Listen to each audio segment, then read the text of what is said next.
Hello and welcome to Fireside Fairytales. My name is Rory, and if you've never been here before, you're watching Varietal Literature's YouTube page, which is a cozy corner of the internet for narrative. And here on Tuesday nights, what we do is we read old, sort of mostly forgotten folklore and fairy tales. Some of it recently translated and some of it not. In the case of tonight, it is not recently translated, but you may not have heard of it otherwise. We'll see. Comes from the Brittany region of France, which is, of course, a region distinct from France, while also being contained in France. The people from there call themselves Bretons. And it is a culture that goes back quite a ways. I talked about this the first time we read from the book Popular Legends of Brittany, so I won't repeat it here. But that's what we're doing tonight. We're reading one story. I'll explain why it's only one, because normally we read more in a moment. But let me just add, if you are new here, then you probably don't know that there is a live chat going on right now. And in it, I already have my lovely little crop of potatoes talking to each other. They are, of course, GS Jumpstore, Zombie Wolf, and Genera. It's good to see you, folks. Thank you so much for watching. If you want to talk about the stories as they unfold or add comments that I'll see in real time, you can join in that live chat if you're here live. If you're not watching this live, however... what you can do at your advantage is down in the description below. There will be timestamps that take you to the beginning of the story. If you want to skip over any of the preamble or anything like that, you're welcome to go to where you have the most fun. Tammy says, good evening, everyone. I woke up with a migraine today, but I can't miss Rory's wonderful voice characters. There will be voices today for sure. So I'm here to watch. I'm sorry to hear about the migraine. Migraines can be truly paralyzing. I've never had the kind of like go to a hospital migraine, but I've definitely come from the flawed lineage that produces such migraines. Okay. So let me do a brief introduction, truly brief one, and we'll get to the story and I'll explain why everything is so brief. I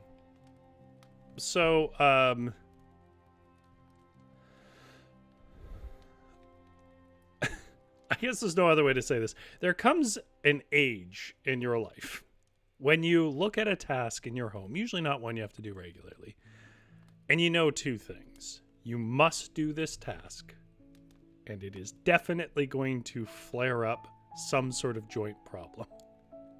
And I have crossed that threshold where I had to do a task that involved moving a rather heavy object that we do maybe once every year or two to clean it.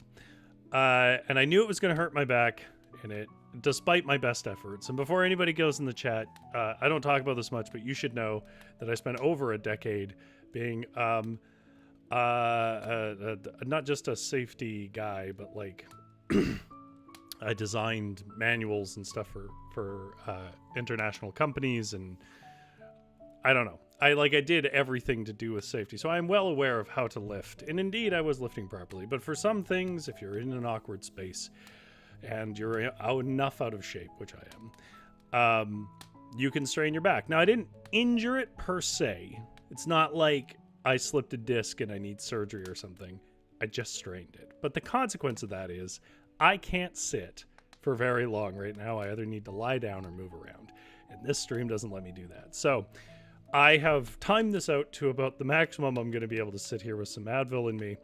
And then I'm going to, we'll read the one story and that will be it for today. That said, this one story is a good one. It comes to us from the collection Popular Legends of Brittany by Emile Silvestre, who I believe was a Breton from the turn of the century. You can read a bit more about him if you want online. I'm not going to just read a Wikipedia page to you. He's not a person I'm particularly familiar with, but I did look over what little bits I could find about him. We have dipped into this book a couple of times before.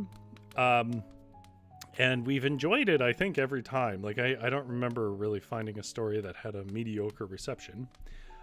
So, this story starts the same way as a Celtic tale I've read before that I think I got out of Yeats's collection of Irish folklore of the Irish peasantry, I think it's called, or something to that effect.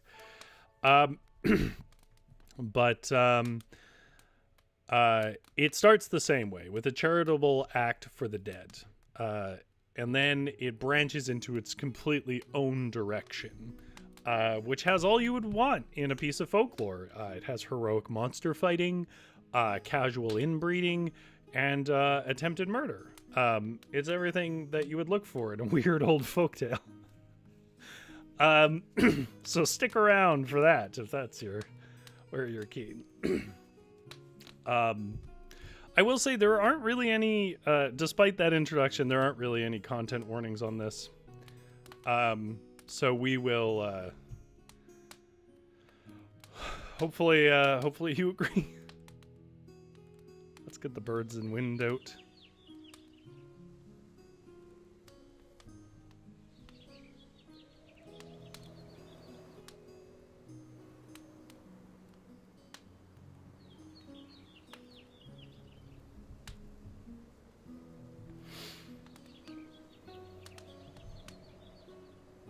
So our story tonight is called The Strolling Beggar, and it comes to us from the popular legends of Brittany by Emile Silvestre, which is a book you can definitely find scanned in as a PDF through Google's project to do so, but all over the internet as a consequence. It's from the turn of last century, I guess I should start saying.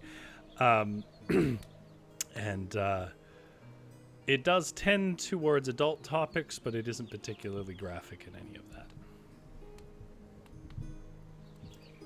The days when good fairies and spirits descended to the earth to make mortals happy or to console them in misfortune are long since gone by.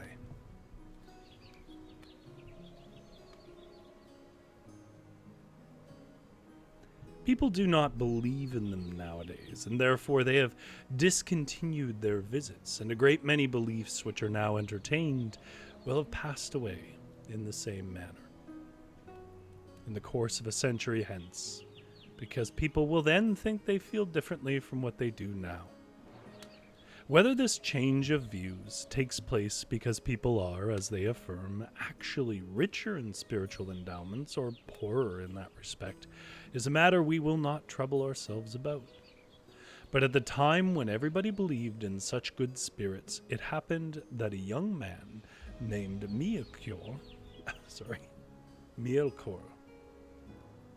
I'm gonna get this. Mielchor. There we go. Mielchor set out upon his travels. I was nailing that earlier. I don't know what happened here. Mielchor was in the prime of his youth, and he had neither father nor mother, nor any relations whatever. His guardian had given him a walking staff and pressed $3 into his hand and sent him forth into the wide world to seek his fortune.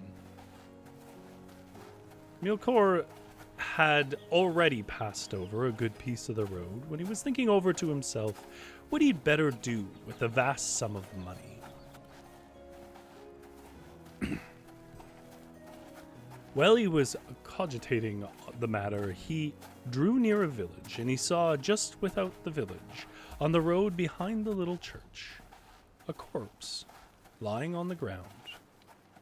He waited there until some people came along, and he inquired of them why this dead body was simply left lying there out in the open for the birds.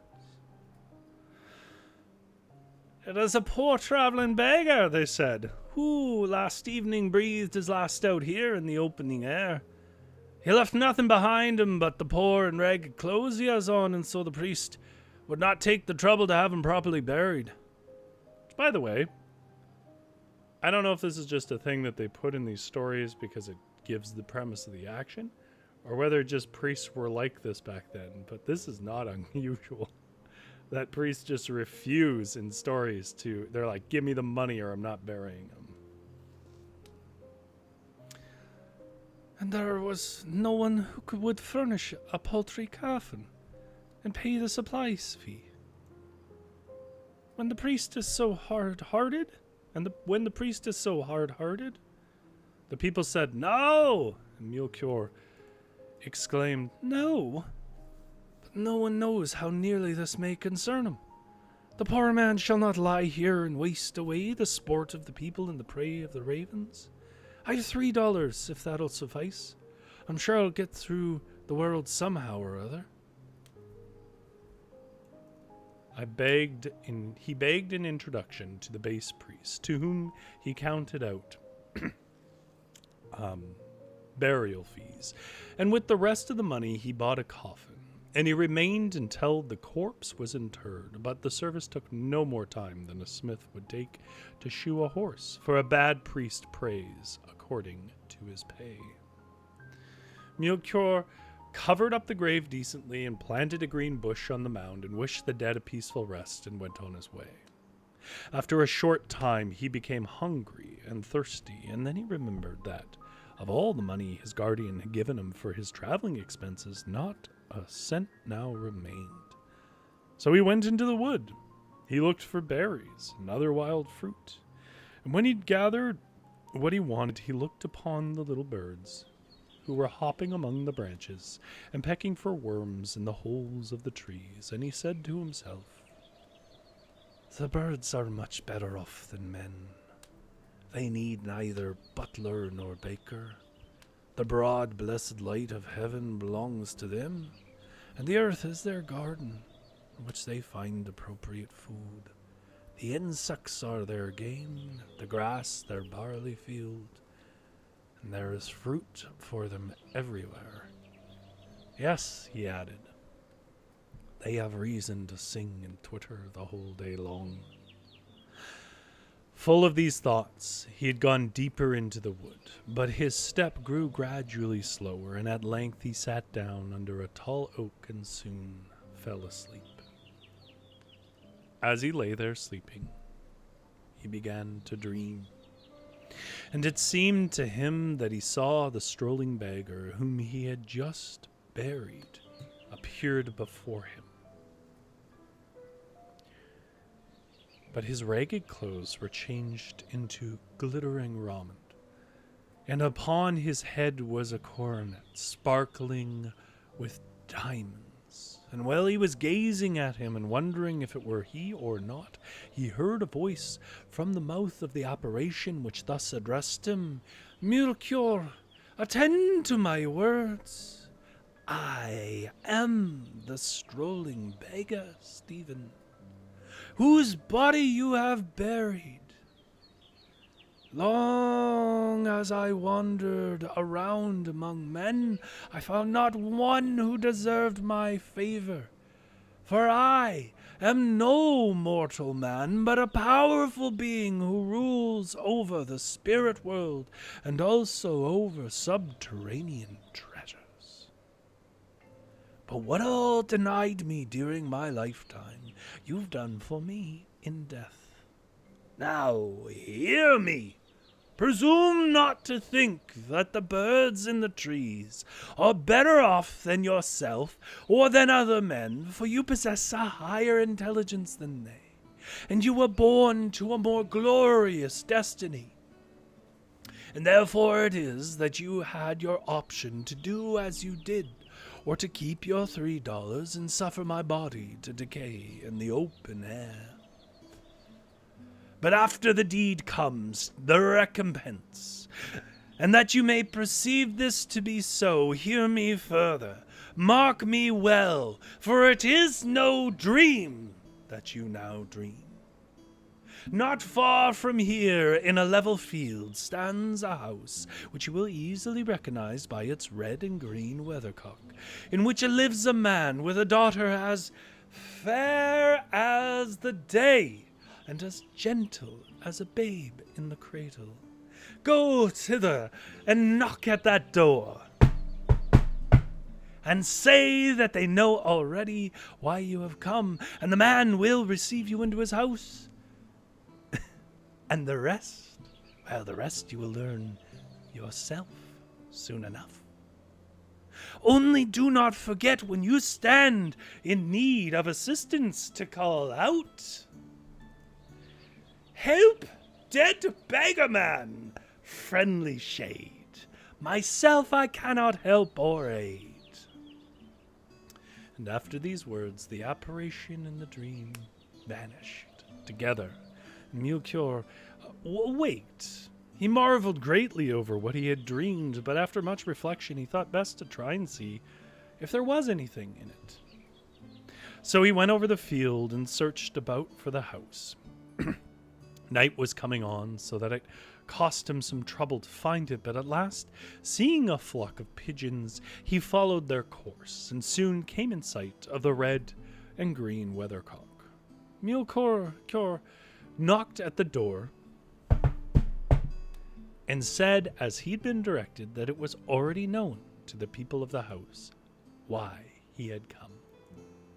Immediately the man of the house appeared, a feeble elder man, whose head was shaking with palsy, and who was supported by his daughter, a pretty, fresh-looking maiden, who looked at her father's side like the ivy blossoming on an old ruined wall. What a poetic burn. If I ever meet some elder man with like his young daughter, I'm gonna be like, well, you want like a ivy blossoming on an old ruined wall. See if I get slugged for it. Both saluted Melchior in the most friendly manner and brought him into a beautiful apartment. Melchior was presented to sit by the old man's settle on a chair of satin, while his daughter prepared the evening repast. Melchior wondered greatly over this reception, and particularly over the blooming face of the maiden, whom he could not gaze at enough. And the longer he looked at her, the prettier he thought she was, till at last his heart beat like an old-fashioned timepiece.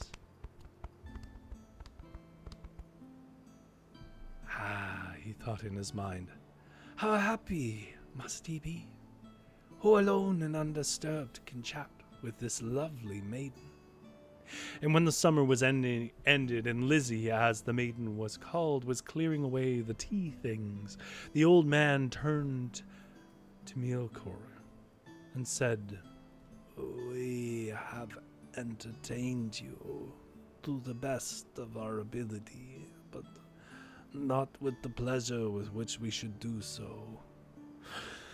If our house were not visited by a terrible calamity.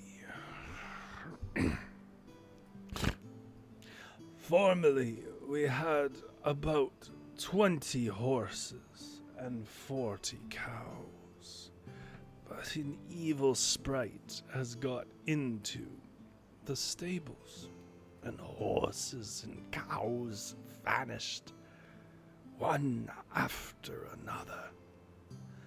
And as often as we buy more, these also disappear in the course of a single night. No means of driving away the evil sprite has succeeded. And as I can keep no cattle, the whole of this farm lies fallow.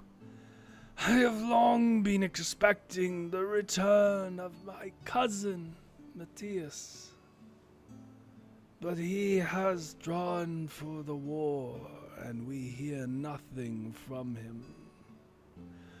I know not whether he is living or dead. So at last I have given out word in all towns throughout the country that whoever would rid my stables of this wicked elf should receive my daughter as wife, and the whole farm as a marriage portion. Alas, he added, with tears streaming from his eyes, many have come, but not one has ever returned. All disappear into the stable, and as the horses and cows did before them. Well, Melchior, who had the greatest confidence in the words of the apparition because everything had thus far turned out just as he said, replied that he hoped to overpower this wicked spirit. He asked to leave to make a fire in the stable, and he took his traveling staff and a stout club in his hands and was conducted to the stable by dear sweet Lizzie. Now the building into which he was brought was an enormous stable, divided into two parts, one half being designed for the cows and the other for the horses, but all the stalls were empty, and the spiders had spun their great webs in them without let or hindrance. Well, Melchior lighted a fire on the pavement and waited to see what would happen. For the first quarter of an hour, he heard nothing but the crackling of the wood, and in the second quarter of an hour, he heard nothing but the whistling of the wind.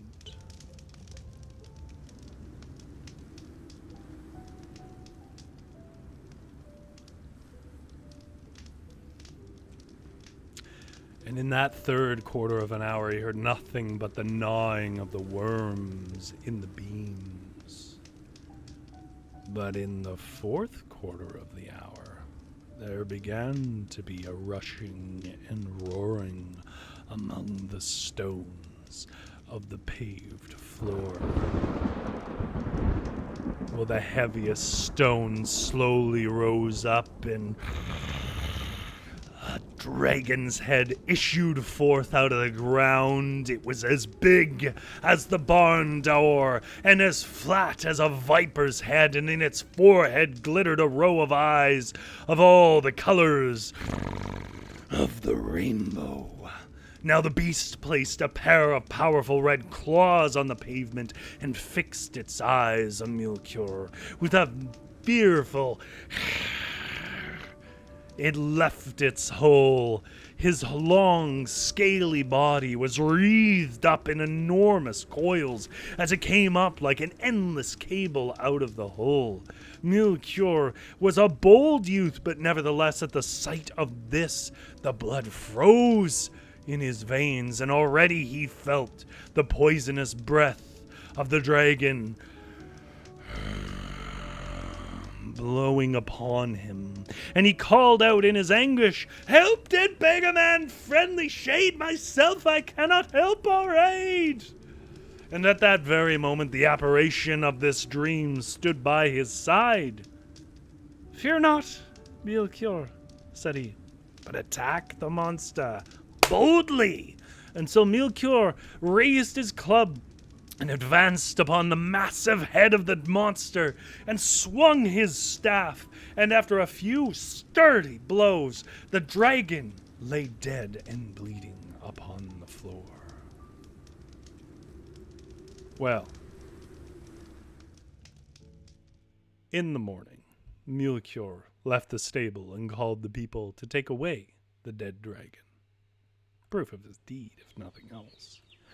And at the sight of the monster, the stoutest hearted were horror-struck and started back with terror. "Be not afraid," said Melchior.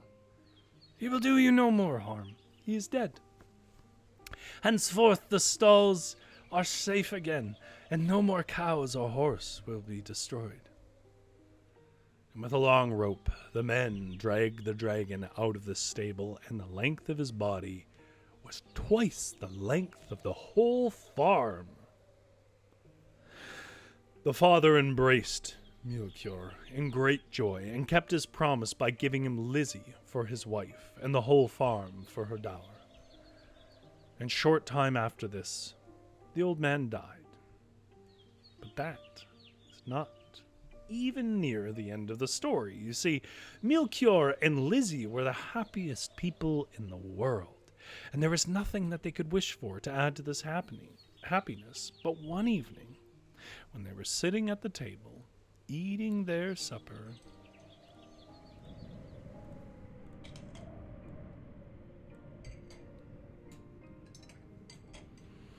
the door opened,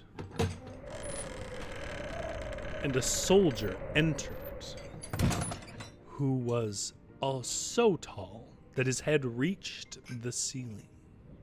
Lizzie recognized her cousin, Matthias had come back from the war to marry his cousin Lizzie. I'll let that line, just let it settle for a minute, because we never revisit it. It's just a fact of the story. Hand it out like that's a normal thing to say.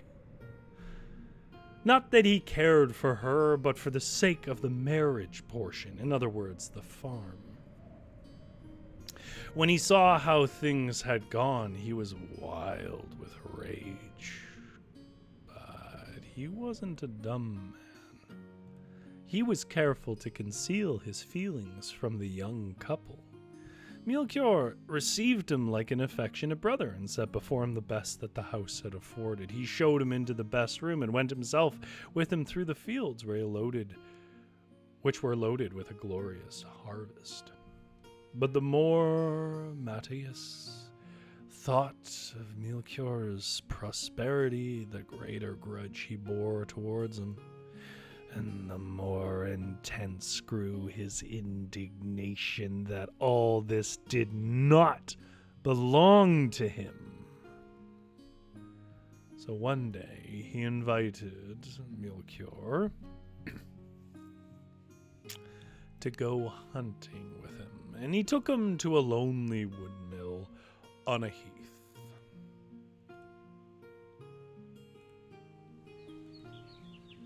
Now, obviously, I'm going to keep reading the story, and obviously some untoward thing is going to happen here.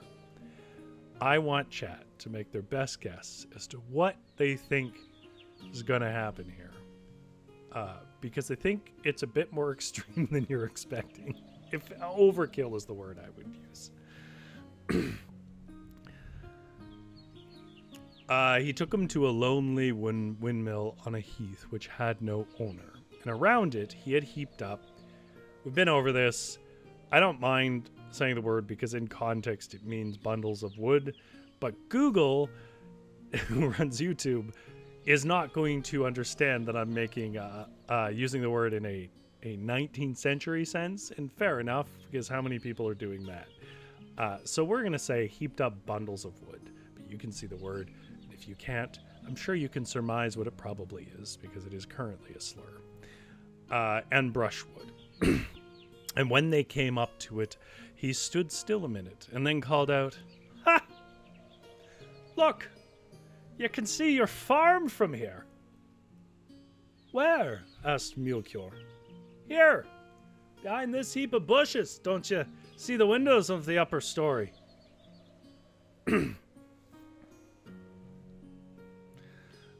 I am too short," answered Melchior.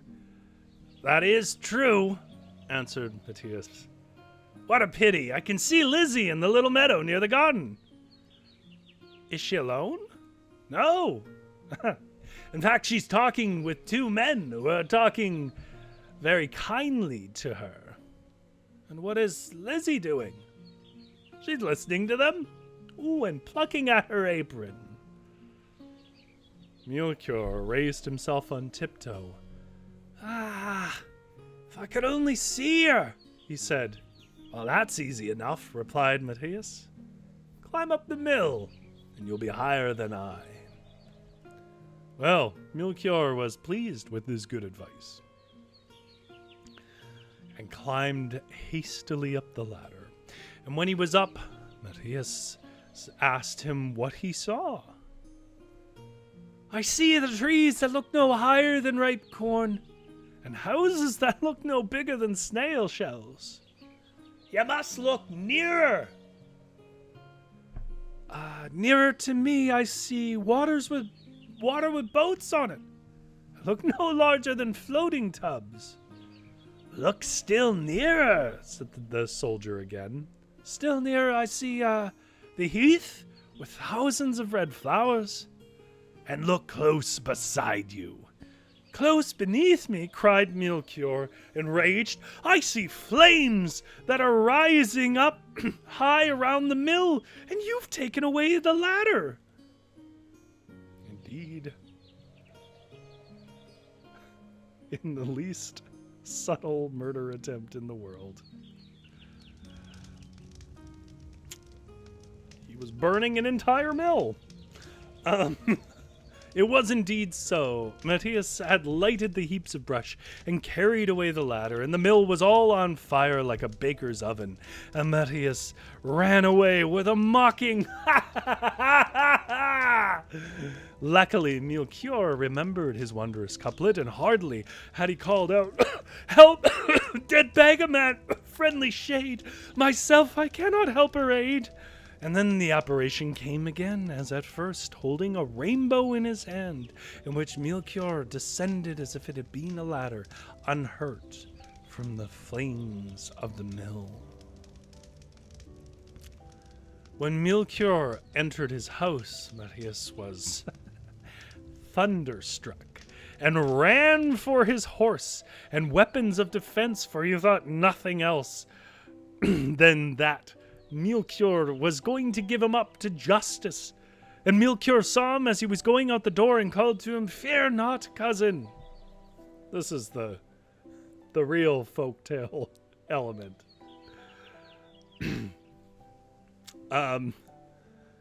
No person in the world shall know what has happened on the heath. Why? Why does he still trust him? Sorry. Your heart is diseased and filled with envy because of everything goes well with me, but I'll cure you. From this day forth, so long as I live, half of everything I possess, Lizzie excepted, shall belong to you. Be comforted then, and remain with us. The deed of gift was drawn up, signed and sealed, and every 3 months Matthias received half the produce of the whole estate. The fields as well as the stables, the hens as well as the pigeons. Generosity like that of Melchior ought surely have satisfied him, but Matthias grew more dissatisfied and envious than ever. Benefits which are unmerited are like wine when one drinks it without being thirsty. They give neither joy nor blessing. I disagree with that sentiment, by the way, but it fits for the story. Matthias no longer desired the death of Melchior, for then the generous donation would be taken from him, but he hated him as a caged wolf hates his keeper. What most vexed him was that his cousins lacked nothing. Even the only thing that had been wanting in their happiness was now vouchsafed to them, a son, a most beautiful boy. And Melchior invited all the gentlefolks for 5 miles around to the child's baptism. They came from all the neighboring towns with their wives and daughters, and the whole farm was full of horses and carriages.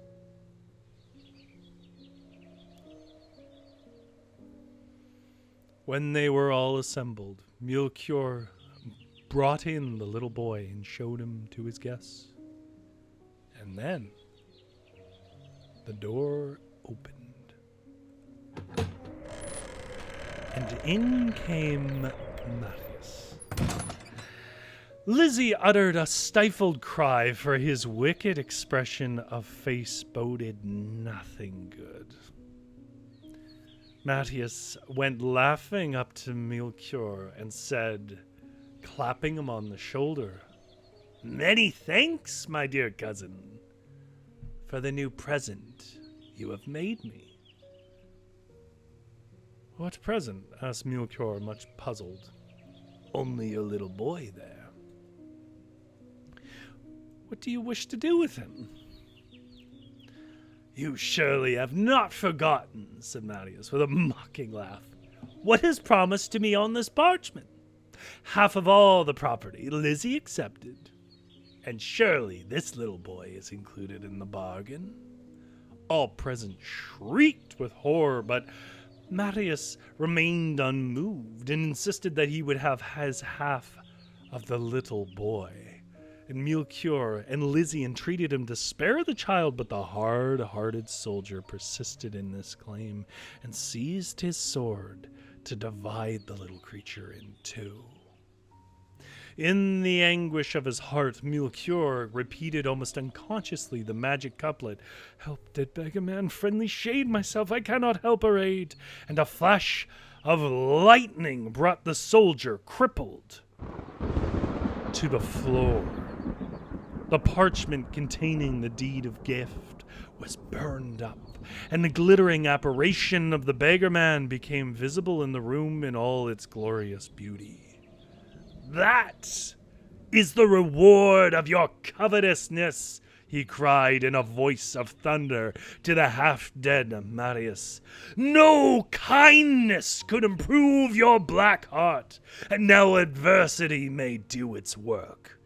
Henceforth you shall possess nothing more than what the compassion of honest hearts may confer upon you, and that you may do no further harm, your hands shall remain crippled and powerless to the end."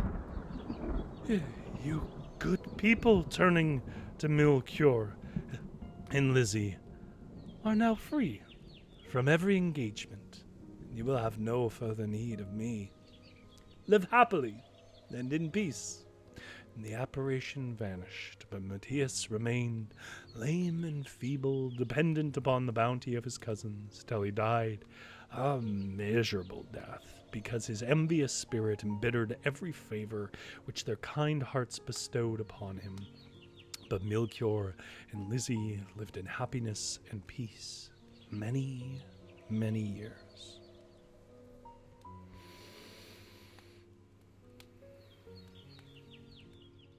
And that is the Strolling Beggar of Brittany Folklore.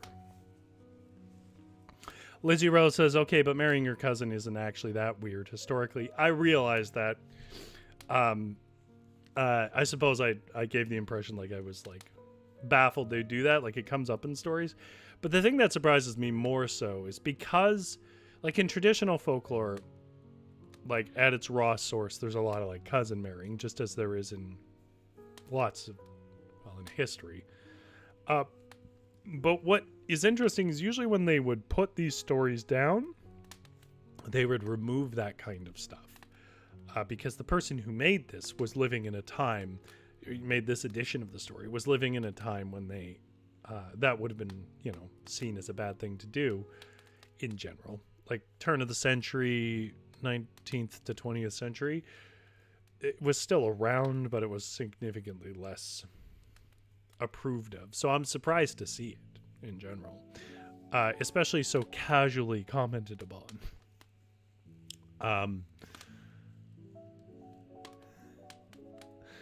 Really gotta love that old English word for a bundle of sticks. I'll admit, it's a good word, just in terms of its sound and its punchiness, and I can understand why they used it for bundle of sticks and all that. I do know a bit about the history of it. But words are what they are. They change and they form into new meanings, and that is not to be ignored. Jump Store wanted to post the history of that word, but the chat, not you guys, I mean the system decided I shouldn't. I mean, again, it's a little frustrating, but at the end of the day, I think I'd prefer it didn't just assume I was talking about bundles of sticks. Like, I think I still prefer this, even though it has its moments of frustration. GL says no good deed goes unpunished. Yeah, it's a really interesting piece of folklore the longer you think about it, I think. Because remember that the way it started was that charity is rewarded, right? Like, it starts with this random act of blind charity from a good heart. And in return, he gets these wondrous things. And ultimately, that is what saves him. But at the same time, his charity is not then thus rewarded when he gives it to his cousin. And I think that makes it such an interesting and more complex story. Because in a really traditional folktale or even a fairy tale, it would be like there would be one brother who was charitable, we've seen this, and one who wasn't, and the one who wasn't would have a terrible time, and the one who was would have a good time. But this is more complex than that.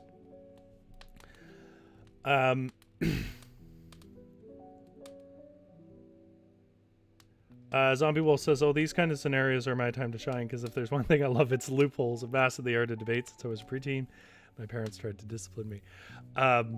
I think what I like about it too is like he's like, "I'm technically correct," and then lightning strikes him, and he's like, "Well, you're not more correct than lightning burning you."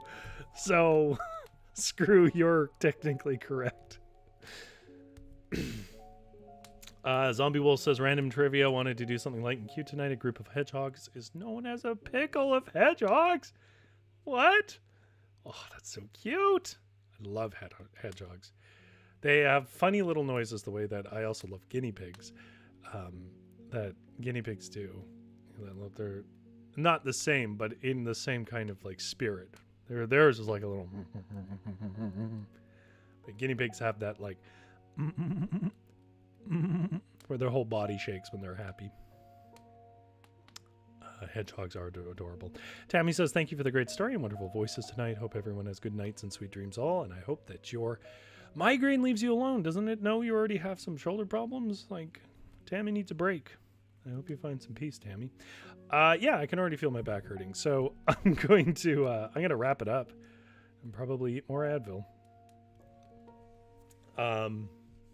Thank you so much, Lizzie Rose, GS, Jum Store, Zombie Wolf, Tammy Morelli, for watching tonight. And if you're out there lurking, I really appreciate you as well. No bother that you are shy or otherwise occupied. I feel your presence all the same. I hope you enjoyed the story. I hope to have repaired my worn out back by next week so we can do a proper hour. Yeah, hope you enjoyed the story. Just Flace It Out says, thank you, Rory. Good evening. Anyways, I'll keep the fire going, or in this heat, the anti-fire that will suck the heat out of the room, whatever that is. You have yourself a good sleep.